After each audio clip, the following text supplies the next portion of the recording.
In my previous video, I told the story of this man, Sir Ralph Hopton, one of the most famous royalist military commanders of the English civil wars of the 17th century. I also briefly mentioned that in 2020 I discovered this previously unknown document with a connection to Sir Ralph Hopton. In this video, I'm going to talk about my research and what information the document revealed. The document first came to light as part of the clearance of a solicitor's archives. Apart from its age, its potential significance wasn't recognised, and it was put up for auction.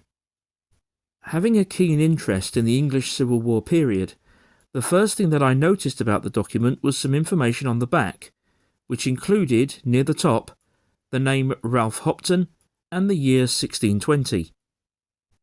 This was certainly correct for being the Ralph Hopton, because in 1620 he turned 24 years of age.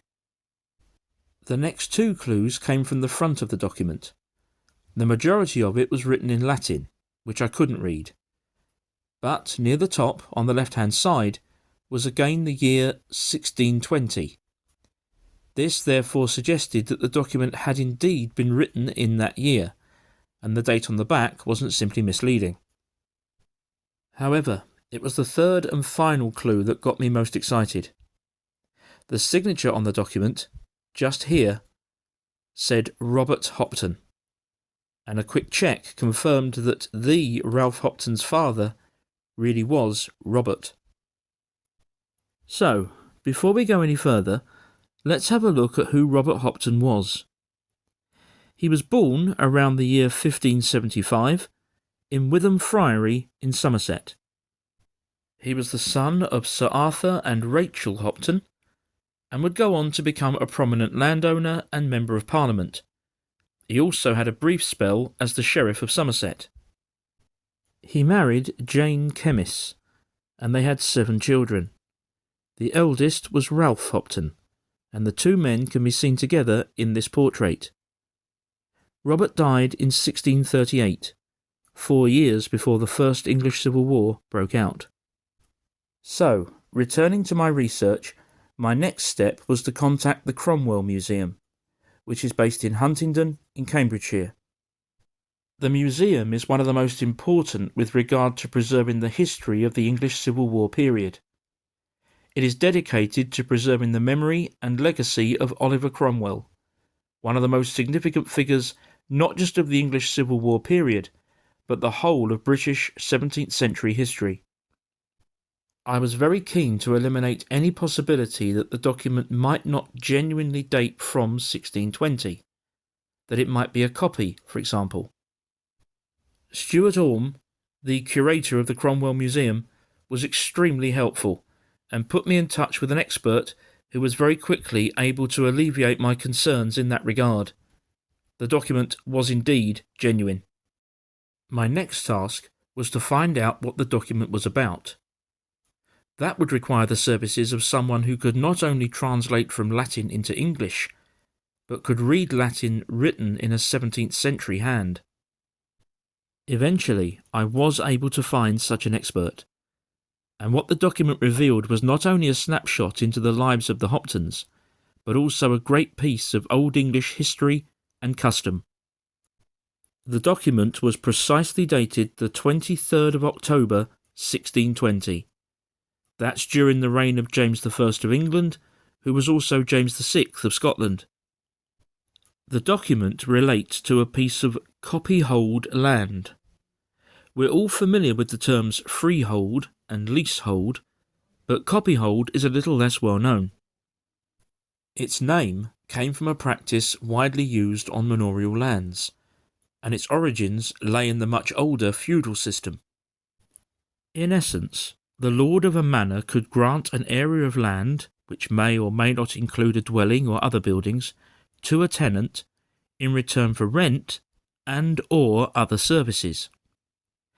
Thereby, the lord of the manor maintained his free hold of the property, and the tenant never became, strictly speaking, a leaseholder.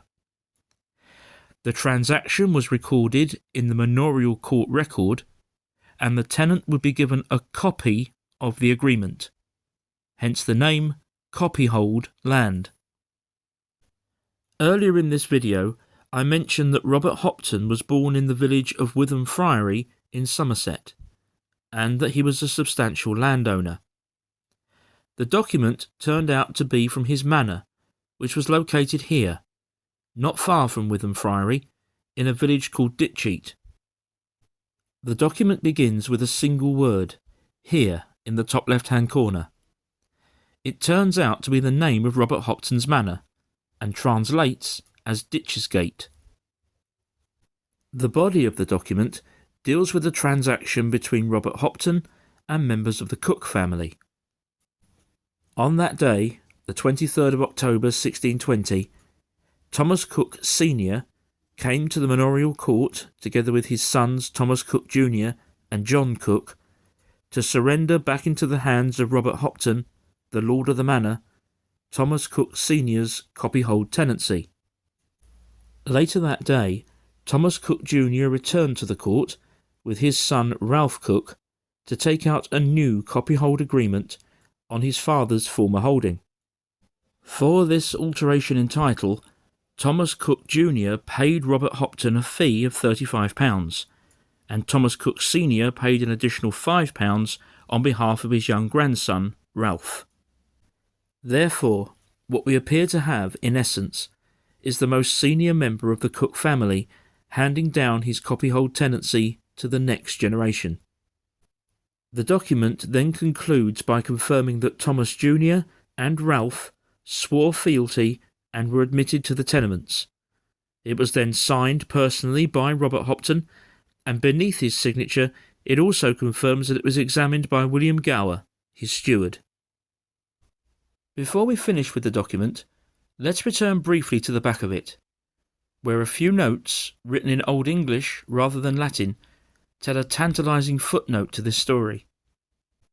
Firstly, near the bottom, in what is clearly also a 17th century hand, someone has written, "This is my copy. Joan Cook of Wraxall. This belongs to Cook's estate. This is to be taken care of."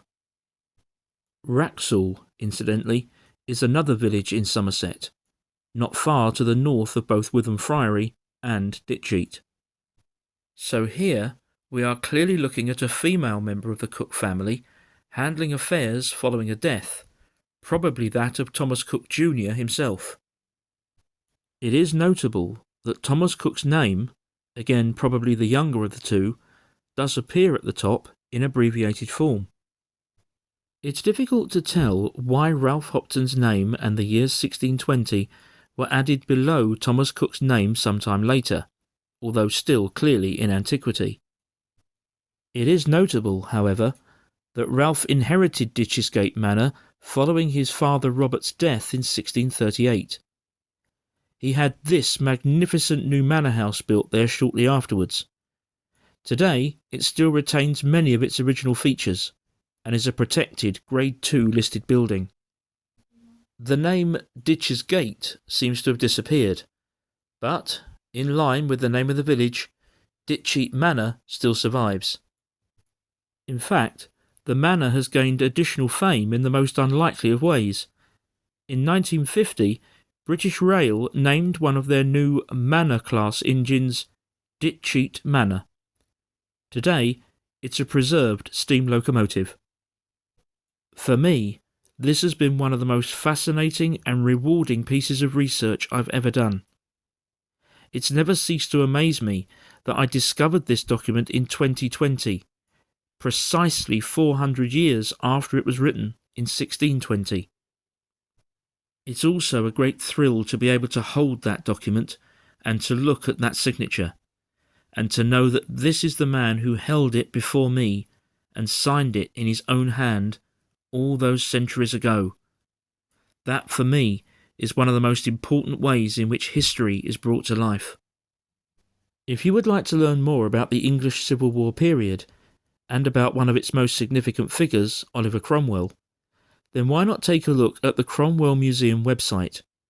The address is on the screen now, and can also be found in the description field for this video. You can also visit the museum in person. It's located in Huntingdon in Cambridgeshire, in the very building that used to house the grammar school that Oliver Cromwell himself attended. The opening times can be found on the website. Thank you very much indeed for watching this video. If you've enjoyed it, please press the like, subscribe and notification bell buttons. Thank you again, and bye for now.